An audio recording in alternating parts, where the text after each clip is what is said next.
అన్వేష్ రెడ్డి గారు, జిల్లా కలెక్టర్లు, అధికారులు, నాకు ఎంతో ప్రియమైన రైతు సోదరులు, అన్నలు, తమ్ముళ్ళు, అక్కలు, చెల్లెలు అందరికీ నమస్కారం. ముందుగా తుమ్మల నాగేశ్వరరావు గారిని నేను మనస్ఫూర్తిగా అభినందిస్తున్నా. ఇదొక రైతు చైతన్యం పెంచడానికి, రైతుల్లో అవేర్నెస్ పెంచడానికి ఒక అద్భుతమైన కార్యక్రమం.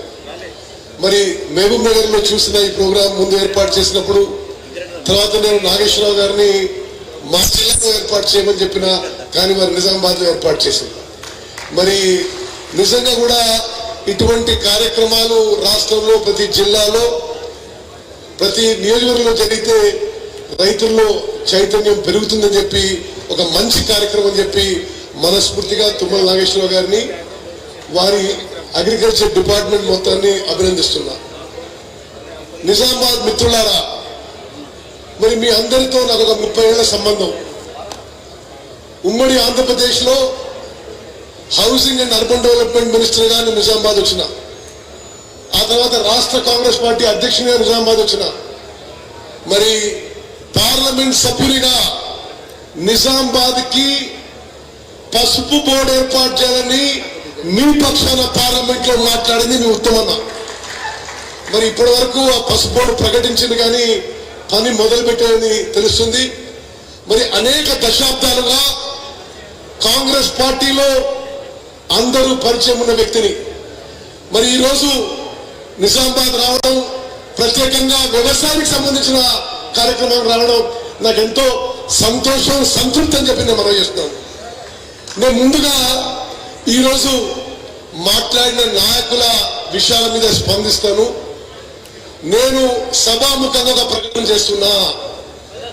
ఎంఎస్పీ విషయంలో కానీ, బోనస్ విషయంలో కానీ ఈ రోజు వరకు ఉమ్మడి నిజామాబాద్ జిల్లాలో ఎవరికి పెండింగ్ ఉన్నా 2 రోజుల్లో మీకు పైసలు వచ్చే విధంగా నేను చర్యలు తీసుకుంటా అని చెప్పి సభాముఖంగా మనం చేస్తున్నా. ఈ భారతదేశ చరిత్రలో మద్దతు ధరకి కొనుగోలు చేసి 2-3 రోజుల్లో డబ్బులు మీ అకౌంట్ లో వచ్చే ప్రభుత్వం నేటి కాంగ్రెస్ ప్రభుత్వం చెప్పి మనం చేస్తున్నా. నేను ఈరోజు వచ్చే సందర్భంగా ఉమ్మడి నిజామాబాద్ జిల్లాలో ఎంఎస్పీ కానీ, బోనస్ కానీ ఎక్కడ పెండింగ్ ఉన్నా తప్పనిసరిగా అది క్లియర్ చేయిస్తా అని చెప్పి నేను సభాముఖంగా మనం చేస్తున్నా.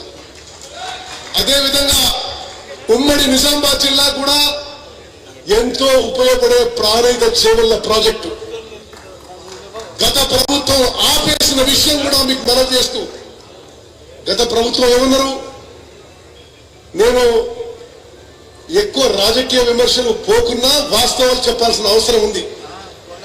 గత ప్రభుత్వంలో 10 ఏళ్లలో 1.81 lakh crores 1.81 lakh crores ఖర్చు పెట్టి ఇరిగేషన్ లో నామమాత్రం పనులు చేసిండ్రు. ఎక్కడా పెద్దగా ఆయకట్టు సృష్టించలేదు గత ప్రభుత్వాన్ని చెప్పక తప్పదని చెప్పి పనులు చేస్తున్నా. వాళ్ళ రోజు కాళేశ్వరం ప్రాజెక్టు మొదలుపెట్టినప్పుడు మేడిగడ్డ బ్యారేజ్ 100 మీటర్ల హైట్ లో కడతామని, తుమ్మడి ఇంటి దగ్గర యథావిధిగా 148 హైట్ లో కడతామని చెప్పి హామీ ఇచ్చి పనులు మొదలుపెట్టిండ్రు. గత 10 ఏళ్లలో ప్రాణహిత చేవెళ్ల ప్రాజెక్ట్ కి తట్టెడు మట్టి పని కూడా చేయలేదు. ఉమ్మడి నిజామాబాద్ జిల్లాకి ఎంతో ఉపయోగపడే ప్రాణహిత చేవెళ్ల ప్రాజెక్టు 1-2 నెలల్లో పనులు మొదలుపెట్టి మా టైంలో, మా టర్మ్లో మేము పూర్తి చేస్తామని చెప్పి సభాముఖంగా నేను మాటిస్తున్నాను. అదేవిధంగా మిత్రులారా, షబీర్ అలీ గారు కోరినట్టుగా 22 కోట్లు ఒక ప్యాకేజీకి పెండింగ్ ఉన్నాయని అది వెంటనే విడుదల చేస్తామని చెప్పి కూడా నేను మనం చేస్తున్నా. రాకేష్ రెడ్డి గారు చెప్పిండ్రు ఎక్కడో కొన్ని చోట్ల గన్నీ బ్యాగ్స్ లేవని. రాష్ట్రంలో సరిపోని స్టాక్ ఉంది. ఎక్కడన్నా అధికారుల నిర్లక్ష్యం వల్ల బస్తాలు గన్నీ బ్యాగ్స్ చేరకుంటే వెంటనే అధికారులను సస్పెండ్ చేస్తానని చెప్పి సభాముఖంగా మనం చేస్తున్నా. ఈ రాష్ట్రంలో ఏ ప్రొక్యూర్మెంట్ సెంటర్ లో గన్నీ బ్యాగ్స్ కొరత ఇవ్వడానికి వీల్లేదు. జిల్లా కలెక్టర్లకు విజ్ఞప్తి చేస్తున్నా, మీ ఉమ్మడి నిజామాబాద్ జిల్లాలో మీరు ఒకసారి రివ్యూ చేసుకొని ఎక్కడ గన్నీ బ్యాగ్స్ కానీ ప్రొక్యూర్మెంట్ సెంటర్స్ కి ఏ ఇన్ఫ్రాస్ట్రక్చర్ షార్టేజ్ ఉందా 24 గంటల్లో మీకు ఆ షార్టేజ్ పూర్తి చేస్తారని చెప్పి సభాముఖంగా మాటిస్తున్నాము. అదేవిధంగా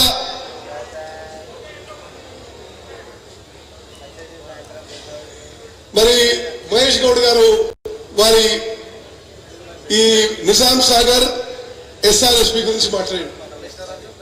ఈరోజు సభాముఖంగా నేను మాటిస్తున్నా, నిజాం సాగర్ ఒక గొప్ప ప్రాజెక్ట్, గొప్ప చరిత్ర ఉన్న ప్రాజెక్టు. అసలు ఎవరు ఊహించని సమయంలో అంత పెద్ద మరి ఇరిగేషన్ ప్రాజెక్ట్ కట్టిన ఘనత ఆ రోజుల్లో పాలకులు. నిజాం సాగర్ ప్రాజెక్టు అదేవిధంగా SRSP పూర్తి స్థాయిలో డీసిడిమెంటేషన్ పూర్తి చేస్తాము. ఈ నెలాఖరులోపు టెండర్స్ పిలుస్తాము. కొన్ని లక్షల ఎకరాల అదనపు ఆయకట్టు తప్పనిసరిగా ఉమ్మడి నిజామాబాద్ జిల్లాలో నీరు పారే విధంగా మేము చేస్తాము, చర్యలు తీసుకుంటామని చెప్పి సభాముఖంగా మనం చేస్తున్నాము. అదేవిధంగా పెద్దలు గౌరవనీయులు మాజీ ఇరిగేషన్ మినిస్టర్ సుదర్శన్ రెడ్డి గారు కోరినట్టుగా ప్యాకేజ్ 20, ప్యాకేజ్ 21, ప్యాకేజ్ 22 గత ప్రభుత్వంలో నిర్లక్ష్యం చెందినవి. తప్పనిసరిగా ఆ పనులు చేపట్టి పూర్తి చేస్తామని చెప్పి కూడా సభాముఖంగా నేను మాట్లాడుతున్నా. అదేవిధంగా భూపతి రెడ్డి గారు కోరినట్టుగా మరి గుప్తా లిఫ్ట్ ఇరిగేషన్ స్కీమ్ లో కొన్ని బ్యాలెన్స్ వర్క్స్ ఉన్నాయన్నాడు. తప్పనిసరిగా అది కేవలం 2-3 కోట్లు అని చెప్పిండు. తప్పనిసరిగా అది పూర్తి చేస్తామని చెప్పి కూడా నేను మనం చేస్తున్నా.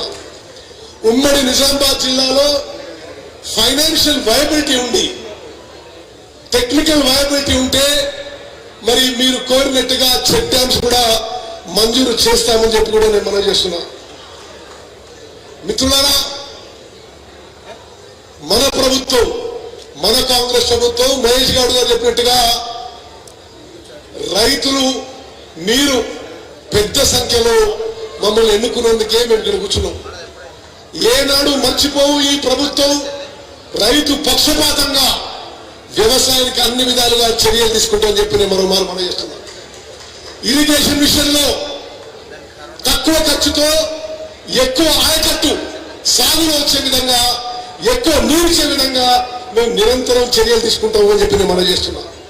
ఒకటే గుర్తుపెట్టుకోవాలి, గత ప్రభుత్వంలో కాళేశ్వరంలో 1,00,000 కోట్లు ఖర్చు పెడితే వాళ్ళ సమయంలోనే నిర్మాణం మొదలుపెట్టిండ్రు, వాళ్ళే డిజైన్ చేసిండ్రు, వాళ్ళే నిర్మాణం చేసిండ్రు, వాళ్ళ సమయంలోనే కూలిపోయిన విషయం కూడా నేను మనం చేస్తున్నాం. మేడిగడ్డ బ్యారేజ్ కూలిపోయిన తర్వాత, మేడిగడ్డ, సుందిల్ల, అన్నారం బ్యారేజ్లు కూలిపోయిన తర్వాత, నిరుపయోగం చెందిన తర్వాత 1,00,000 కోట్లు మనని, మన పిల్లల్ని, వాళ్ళ పిల్లల్ని తాకట్టు పెట్టి అప్పులు ఖర్చు కట్టిన ఈ ప్రాజెక్టు కూలిపోయిన తర్వాతగా మరి వాళ్ళు మాట్లాడుతుంటే ఏమో అర్థం కావడం లేదు. ఈ ప్రాజెక్టు నిరుపయోగంగా ఉండగా తెలంగాణ రాష్ట్రంలో గౌరవనీయులు రేవంత్ రెడ్డి గారి సారథ్యంలో ఉప ముఖ్యమంత్రి భట్టి విక్రమార్క గారు, అగ్రికల్చర్ మినిస్టర్ తుమ్మల నాగేశ్వర గారి నాయకత్వంలో తెలంగాణ రాష్ట్రంలో వానాకాలం పంటలు కాళేశ్వరం ప్రాజెక్టు కూలిపోయి ఉండగా 66.7 లక్షల ఎకరాల్లో రికార్డు స్థాయిలో 153.5 లక్షల మెట్రిక్ టన్ను వరి ధాన్యం పండించిన విషయం ఆ ఘనత మీకే దక్కిందని చెప్పి నేను చేస్తున్నా. స్వతంత్ర భారతదేశంలో ఏ పంటలో కూడా, ఏ రాష్ట్రంలో కూడా, ఉమ్మడి ఆంధ్రప్రదేశ్లో కూడా, తెలంగాణలో కూడా అంత పంట పండలేదని చెప్పి నేను చేస్తున్నా.